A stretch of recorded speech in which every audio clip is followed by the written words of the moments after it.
Bonjour, aujourd'hui c'est la psy des stars. C'est Flo, c'est Roxane de Bergerac. Voilà, à tout de suite, je me branche, les gars. Aujourd'hui, vous avez droit à un monologue de Saint-Jacques de Compostelle adressé à sa coquille d'œuf ou de l'escargot de l'incompris, les gars. C'est du lourd. Scène 1. Denise! J'aime ma berline et ma caisse à eau et je veux le sourire de la crémière tous les soirs en prime quand je rentre de conserve avec les cornichons diplômables par mes facultés de magicien d'os. Denise, les papiers de ta caisse, je te prie de te torcher avec. Denise, conte-moi des rivières de d'air parce que je n'avais plus assez de musique dans mon père pour faire danser ma vie. La preuve, mon fils aîné en a fait des frais au prix coûtant de l'arme de Machiavel. Denise, pourquoi tu m'as poussé à bout comme cela toute ma sainte existence? Et tu me forces à pousser la porte. Oui.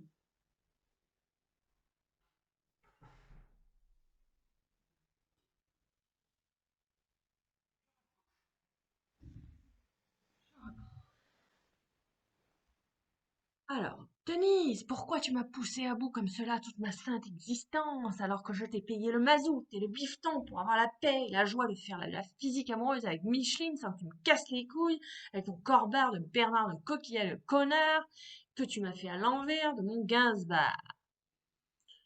Denise! Laisse-moi jouer un Roméo et fous-moi la paix. Je t'ai tout donné, j'ai tout fait pour tes beaux draps. Mais non, j'en ai ras-le-bol de t'entendre marmonner toute la sainte journée des prières pour séduire Bernard et me chasser du territoire de ton cœur de perverse hypochondriaque et menteuse à souhait. Denise, retourne chez ton nain de jardin, Hubert le génie des casse-couilles et le roi du mépris par dîner de con interposé. Salope, c'est toujours moi qui écope. Denise, tu violes au-dessus de mon nid de coucou et après tu crois que je vais accepter de payer la note. Folle coche. Denise, vipère au point. Marguerite Durex non sed lex. Je gerbe de tes latins de cuisine mensongers en mode mange ta soupe et habla mucho berno. Denise, tu m'as rendu Nicorette et Nicopatch comme seul compagnon de fortune et je suis partie la queue entre les jambes refaire ma vie parce que j'étais si écœurée de l'avoir raté avec toi que j'ai mis les voiles de loup-garou avec Micheline Brunet. Attendez, je vais plus fort. Voilà ça. Avec Micheline Brunet, celle qui hantait tous tes cauchemars de jalousie si fort que même ton baobab d'hypocondrie, tu l'as avalé même sans t'en rendre compte. Denise, balance le porc, il est pas cuit chez toi, c'est pas un soupe marocain dans ta tête, c'est une tranchée de 39 où il y a un mec qui pleure la mort de ta sœur en criant silence, chérie, je ne suis pas là quand tu crèves sous les bombes. Denise, pourquoi tu préférais Jean à Pierre et Jacques? Parce que Paul ou un autre, c'était tes Cyrus, c'était comparse, mais à moi je n'ai jamais eu qu'une portion homo macro, homo micro. Alors autant battre la smoule et la semelle aux Seychelles pour sécher les plaies au soleil de Brunette. Denise, t'as les seins à l'air, et on dirait d'une guenon tellement t'es obèse d'inceste psychologique d'avoir enfanté et annexé ton petit Bernard pervers narcissique et sick pour ton atoll sexuel privé, si bien que nos filles sont devenues des javottes et Anastasie, à force de crier sans voix dans le désert de leur inconscience et de chier des cancers de colère et de cerveau mou. Denise, qu'allais-tu faire dans cette galère racinienne, putain de merde? André, l'addition, s'il te plaît, laisse-moi boire mon rhum de Roméo et puis partir discrètement sur la pointe des pieds et enfin dire à mon fils. Mais oui, c'est mon père, j'espère que tu seras aussi fier de lui quand il sera plus là. C'est QFD, je suis pas mort, et je te rends toujours ton décor, Denise. C'est moi ton hypocondire, mensongère, inconscient. Pernod! Scène 2. Pernod! T'es chienne! Il est déjà 9 heures moins le quart et j'ai même pas encore émergé de ma douche. T'es vraiment le roi des films. Pernod! Je te fais dauphinoise dans le dos et je veux plus l'enfant de toi, espèce de pédophile. Pernod! Mon cow-boy, tu me plais pas, tu m'excites pas, tu me fais pas jouir, mais je reste avec toi parce que j'aime trop ton cul, bordel de nouilles, mon cul de bourge dans le beurre des haricots de la fin d'os. Pernod, va me chercher 5 kilos de patates dans ton béret. Oh, mais non, j'oubliais, t'as 5 kilos de conneries dans ton chapeau. 50 kilos de conneries dans le chapeau. Eh bien, mon lapsus est révélateur.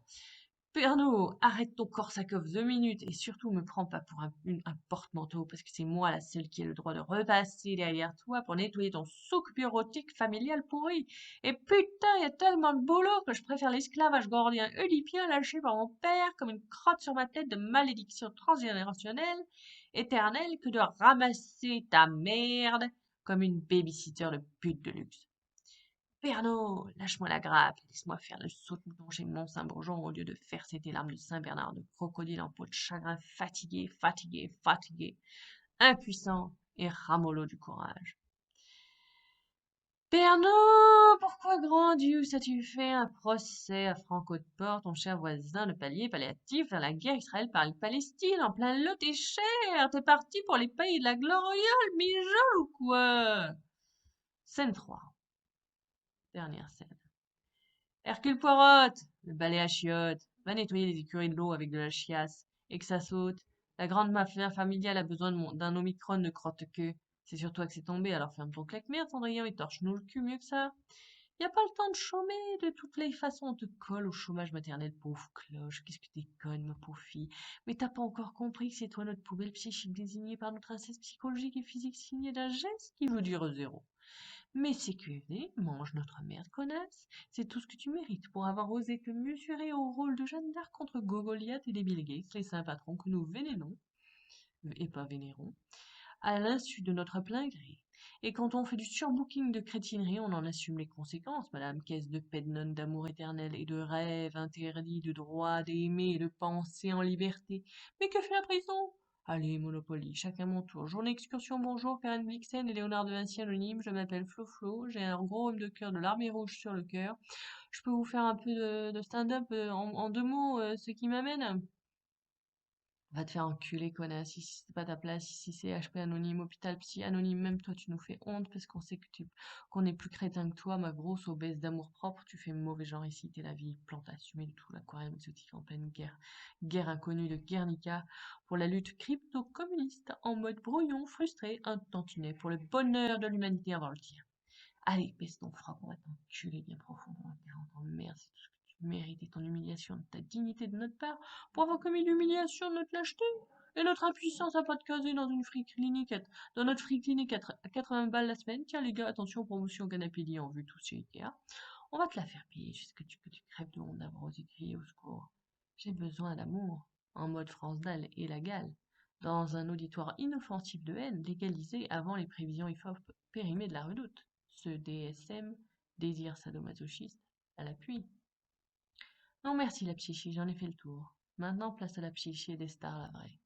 Rideau 1, KO numéro 1 verbal.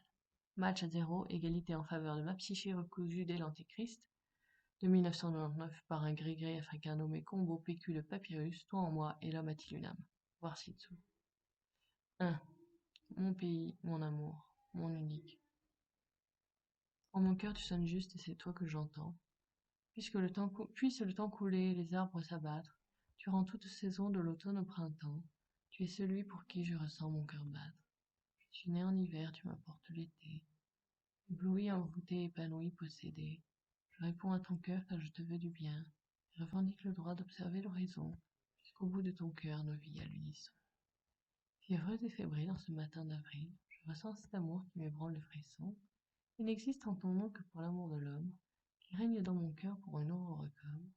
Je plongerai pour toi dans les gouffres du risque, je t'arracherai vers toi en affrontant le doute, je baignerai mon corps de larmes si de peine, tout ce que tu voudras, point je ne le redoute. Mon soleil de minuit, cœur de lion clair de lune, cœur de lion clair de lune, pardon, je ferai naître en toi des torrents de lumière, des étincelles bleues, mille mers enflammées, et je ferai naître en toi la vie. Deuxième poème. L'homme a-t-il une âme? Âme, ma sœur âme, ne vois-tu rien venir que ce triste désir qui me tente de fuir, cette cruelle planète sans fin qu'est l'avenir? Bien des âmes humaines ont penché vers le crime, quand la vie leur supprime ce qu'elle a de sublime. Ces horizons lointains, ces dunes de sable fin, le soleil qui s'émire, la nuit qui se retire, dans les ondes si pures qui ondulent autour du vent, les brises doucereuses des époques insouciantes d'un éternel printemps. Une goutte d'or choix, une jonquille se fane, et le songe s'étire, s'endort, profane. Est-ce un souhait profond qui m'arrache ce soupir et s'attire les néants de tes souvenirs, enraciné si loin qu'il puisse m'anéantir? Ce désir me tuera s'il ne se retire pas. Il accuse mes souffrances pour mieux revenir en mon âme tremblante et prête de frémir. Il ne cesse de bruire, gémir et soupirer pour qu'on la laisse en paix. Mais les douceurs fébriles apportées par la vie ne comblent pas cette âme morne ni fragile. Elle ne chante plus, elle qui le mieux savait murmurer au rivage des ballades si sages. Elle en perd l'appétit, elle ne cesse de pleurer, et lorsqu'on se demande d'où vient cet orage, la tempête répond de ses cris furibonds. Déchaîne-toi, ma sœur, de ces émotions. Brise-moi ces écueils d'angoisse qui t'envahissent. Tourbillonne et emporte une écume nouvelle sur le sillon humain de tes vagues rebelles. Si je n'ai pas goûté aux cimes éternelles, si je n'ai pas sombré en des gouffres mortels, c'est qu'il subsistait là une petite flamme, que mes vicissitudes ont su entretenir. Depuis quand mon esprit un tourbillon m'alarme, sur les moindres pensées, mes moindres faits et gestes, comme s'ils se démontaient des souterrains célestes. Depuis quand mon esprit invente en ton terrasse toutes les briques qui, jusqu'à présent, s'amassent. Pour édifier quelqu'un, quelque chose, mais quoi? Sans doute, un être humain, on ne sait pas. Ouvert, Roxane de Bergerac.